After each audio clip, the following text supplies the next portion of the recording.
शुक्रिया। हमारी जो आज का मैसेज है वो रिगार्डिंग जो इस वक्त हमारा इतना टेम्परेचर जो है वो काफ़ी बढ़ चुका है और इन्वायरमेंट में जो चेंजेस आ रही हैं उसके कंसर्न और हेल्थ डिपार्टमेंट का क्या मैसेज है जनरल पब्लिक के लिए, और हेल्थ डिपार्टमेंट ने क्या प्रिपरेशन की है इन चीज़ों को डील करने के लिए, उसी के बारे में मैं जानकारी देना चाहूँगा।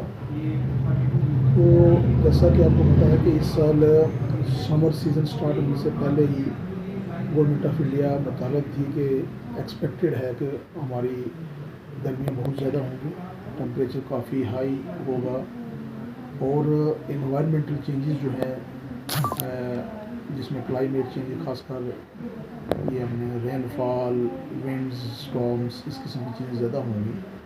तो हमने ऑलरेडी हमें इंस्ट्रक्शन दे रखी थी।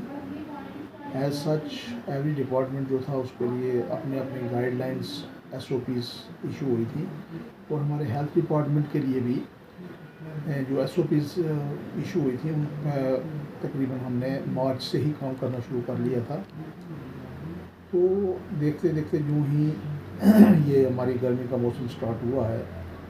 तो पहले तो बारिशें जो हैं वो मार्च के एंडिंग महीने में थोड़ी सी ज़्यादा एक्सटेंड होगी और थैंक्स गॉड के इतना ज़्यादा नुकसान नहीं हुआ, लेकिन फिर भी एक इन्वायरमेंट में काफ़ी चेंजेस हुई और बारिशें भी हुई और काफ़ी ठंडा सा मौसम रहा इसके अप्रैल के महीने में। और यूँ ही वो बारिशें ख़त्म हुई तो गर्मी ने एकदम ऊपर सज लिया और टेम्परेचर काफ़ी हाई हुआ, जिससे कि लोगों को ख़तरा होता है कि अगर तो आहिस्ता आहिस्ता टेम्परेचर चढ़ता है तो बंदा जो है वो अपने उसकी बॉडी जो है अपने आप को एडजस्ट कर लेती है, लेकिन एकदम जब टेम्परेचर हाई हुआ तो उसमें उन लोगों को प्रॉब्लम हो सकती थी।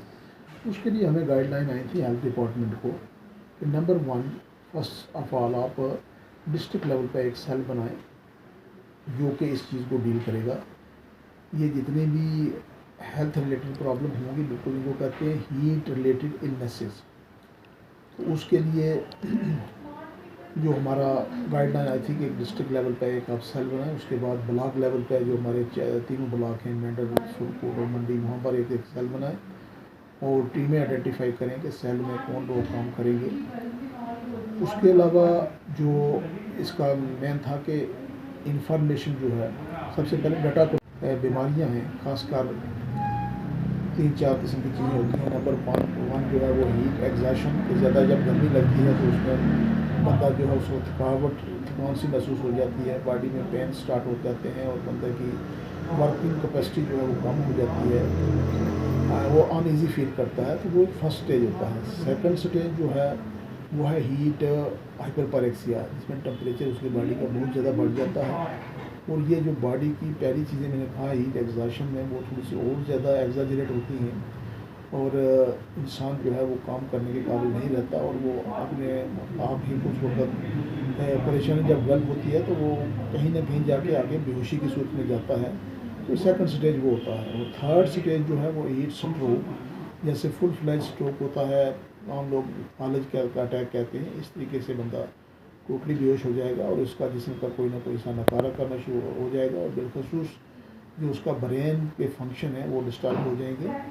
तो ये 3 स्टेजेस जो हैं ये हीट की डिजीज़ के हैं और हमारा जो गवर्नमेंट की तरफ से एक पोर्टल जो चल रहा है इस वक्त उसके ऊपर ये सारी चीज़ें अपलोड हो रही हैं डेली बेस पे कि हर हॉस्पिटल में कितने लोग जो हैं वो हीट रिलेटेड इलनेसेस के आ रहे हैं। और सिमिलरली इसका जो डाटा है हीट रिलेटेड को डेथ हो जाती है तो उसको भी पूरा प्रॉपरली मॉनिटर किया जा रहा है। ये दोनों चीज़ें डिजीज़ भी और डेथ इन दोनों पे काफ़ी डिपार्टमेंट काम कर रहा है। उसके अलावा गवर्नमेंट की इंस्ट्रक्शन थी कि आपने IEC जानकारी, जैसे आज इस मीडिया के थ्रू भी मैं जानकारी दे रहा हूँ कि पब्लिक तक ये जानकारी पहुँचाई जाए कि ये हमारा जो टेम्परेचर हीट का इतना ज़्यादा हो गया है और इसमें जो बीमारियाँ हैं उनसे कैसे बचाव किया जा सकता है, क्या क्या एहतियात वगैरह करनी है। तो उसके लिए भी हमारा जो प्रोग्राम्स हैं वो सेट रखे हुए थे। अभी मैं 5 जून को एक वर्ल्ड इन्वायरमेंटल डे पे भी प्रोग्राम किया है जिसमें कुछ हमारी नंबर 1 था कि हेल्थ इंस्टीट्यूशन जो है उनमें 2 चीज़ें करनी हैं। जो सिंपल केसेस जैसे मैंने कहा स्टेज 1 के हीट एग्जॉशन के केसेस हैं तो उनमें मोस्टली जो ORS फ्लूइड की ज़रूरत पड़ती है उसके लिए हमने ORS कॉर्नर हर अस्पताल में इस्टेब्लिश किए थे डिस्ट्रिक्ट अस्पताल में भी, और जो हमारे लोवेस्ट ग्राउंड लेवल तक के सब सेंटर हैं वहाँ पर भी हमने ORS कॉर्नर इस्टेब्लिश किए थे। दूसरी हमारी प्रिपरेशन जो थी वो थी कि अगर कोई बंदा उससे ज़्यादा हाइपरपेरेक्सिया में जाता है, स्ट्रोक में जाता है, तो उसको डील करने के लिए दो चीज़ें हैं। नंबर वन, एक जो एम्बुलेंसेस ट्रांसपोर्ट करनी है उनमें आपने कैसे सिस्टम करना है, और दूसरा जो आपकी फैसिलिटी जहाँ पर ये केस डील होंगे वहाँ पे क्या आपने हेल्थ की तैयारियाँ करनी है, प्रिपेयर्डनेस। उसमें हमने यहाँ पर अपने जितने भी डिपार्टमेंट्स हमारे ब्लॉक्स के BMO साहिबान हैं या मेडिकल स्टूडेंट हैं डिस्ट्रिक्ट हॉस्पिटल की, उन सबको हमने डिपार्टमेंटल रिलेटेड जो SOPs आई थी वो उनके साथ शेयर की, और उनको कहा कि भाई अपने जो चीज़ें इस हीट रिलेटेड इलनेस को डील करने के लिए ज़रूरत है, जैसे कोई हॉस्पिटल है तो वहाँ पर sufficient quantity of IV fluids और उसके जितने लॉजिस्टिक्स उसके लिए चाहिए वो।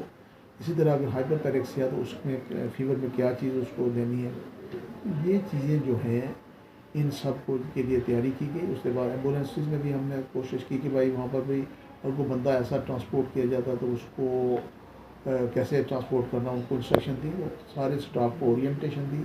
उसके अलावा कम्युनिटी में भी जाके कुछ प्रोग्राम जो हैं वो हमारे वर्कर्स जो हैं आगे PHC वाले वो वहाँ पर कर रहे हैं कि पब्लिक को अवेयर किया जाए कि इनसे कैसे बचना है। बिलखसूस मेरा मैसेज यही रहेगा कि हमारी जो हीट से बचने के लिए नंबर वन, जो पीक हावर्स गर्मी के होते हैं 12 बजे से लेकर 4 बजे तक, इस तक काम ना करें। हमारे मोस्टली लोग जो ज़मींदार हैं वो सुबह सुबह काम कर रहे हैं या 4 बजे के बाद काम करें। दूसरा ये है कि बीच में जब काम कर रहे हैं तो कम अज़ कम 1 घंटे के बाद रेस्ट जरूर करा करें। लगातार हीट में, धूप में, सनलाइट में बराबर ना रहें, जिससे उनको ये बॉडी में प्रॉब्लम आएगी। तीसरी चीज़ ये है कि जो कपड़े आप लगाते हैं फुल स्लीव कपड़े लगाएं, और लाइट कलर्ड और कॉटन के कपड़े यूज़ करें, और लूज़ कपड़े यूज़ करें। चौथी चीज़ जो इम्पोर्टेंट ये है वो कि अगर कहीं कोई गाड़ी वगैरह है तो गाड़ियों को भी आप जो पार्किंग जब करते हो तो उनका शीशा ऊपर से थोड़ा खुला रखें, ताकि उसके अंदर हवा जो है वो ट्रांसपोर्ट हो सके और एकदम उसके अंदर टेम्परेचर रेज होकर कहीं गाड़ी आग ना पकड़ ले। या कुछ लोग जो बच्चों को साथ ले जाते हैं या पेट्स को साथ ले जाते हैं, गाड़ी में रख के कहीं काम पर चले गए तो वापस आएंगे तो हो सकता है वहाँ लेट हो जाए तो उनको नुकसान हो सकता है। तो इसलिए ये भी इंस्ट्रक्शन है कि गाड़ी में बच्चे या पेट्स को अकेला गर्मी में ना छोड़ा जाए। तीसरी चौथी चीज़ ये थी कि इसमें बहुत बड़े चांसेस थे कि जब ये हीट ज़्यादा होती है उस वक्त इलेक्ट्रिसिटी के अप्लाइंसेस जो हैं उनका भी लोड ज़्यादा पड़ता है। इसलिए उन्होंने कहा कि फायर सेफ्टी के बड़े फायर बोर्ड ब्रेक होने के बड़े चांसेस होते हैं। जैसे अभी पिछले दिनों में एक हॉस्पिटल में कुछ बच्चे जो हैं वो इसी फायर आउट ब्रेक होने की वजह से, शॉर्ट सर्किट की वजह से बच्चों की डेथ हो गई थी।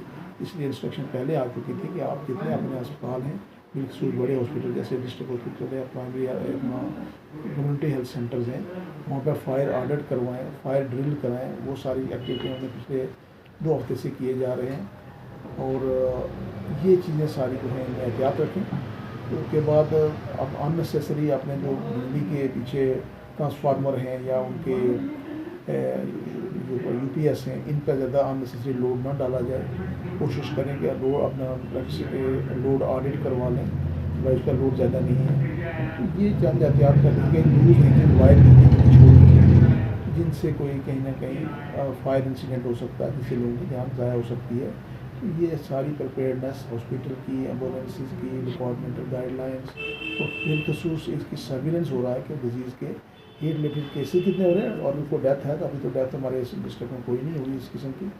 बहरहाल डिजीज़ रिलेटेड केसेस हमारे बीच में आ रहे हैं और हम सफिशेंटली हमारे पास प्रिपेयर्डनेस है, हम उनको डील कर रहे हैं।